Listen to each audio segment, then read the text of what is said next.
संविधान एक जीवंत दस्तावेज है। हमने संविधान को एक जीवित दस्तावेज माना है।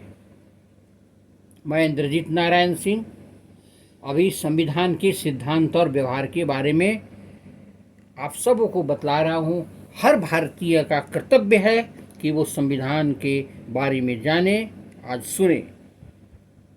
संविधान एक जीवंत दस्तावेज, इसका अर्थ है लगभग एक जीवित प्राणी की तरह यह दस्तावेज समय समय पर पैदा होने वाली परिस्थितियों के अनुरूप कार्य करता है।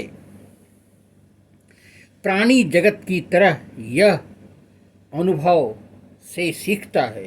वास्तव में यह उस पहेली का उत्तर है जिसका जिक्र हमने शुरुआत के संविधान में टिकाऊपन के बारे में आप लोगों को मैंने बताया था पिछले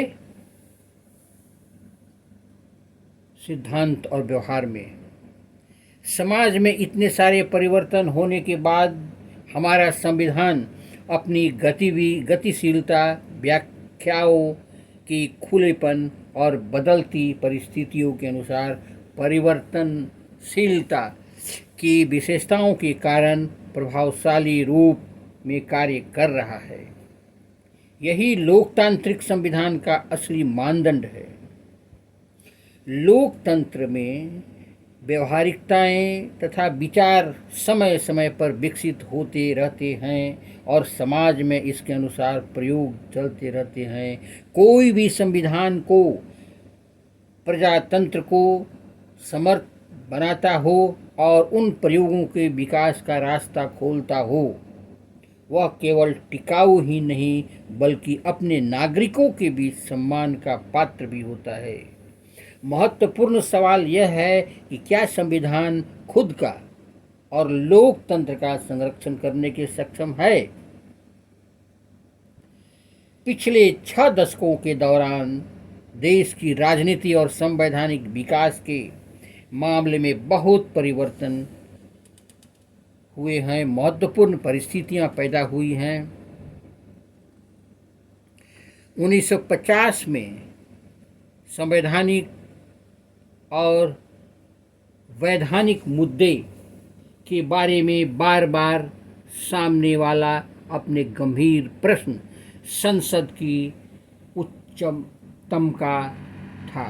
संसदीय लोकतंत्र में संसद देश की जनता का प्रतिनिधित्व करती है, इसलिए ऐसा माना जाता है कि कार्यपालिका तथा न्यायपालिका पर इसकी वरीयता प्राप्त है। इसी प्रकार संविधान में सरकार के अन्य घटकों को भी शक्तियां प्रदान की गई है। इसलिए यह अपेक्षा की जाती है कि संसद की सर्वोच्चता इन ढांचे के अंतर्गत ही प्रजातंत्र का कार्य केवल वोट और जनप्रतिनिधि तक ही सीमित नहीं है। प्रजातंत्र का अर्थ विकसित संस्थाओं से है जिसके माध्यम से ही वह कार्य करता है। इसी राजनीति संस्थाओं को देश के प्रति उत्तरदायी होना चाहिए और दोनों को एक दूसरे के साथ मिलकर चलना चाहिए। धन्यवाद। आप मेरे चैनल को लाइक करें और सब्सक्राइब करें ताकि मैं भारत के संविधान के सिद्धांत और व्यवहार का जीवंत प्रारूप आप सबके सामने प्रस्तुत कर सकूं। धन्यवाद।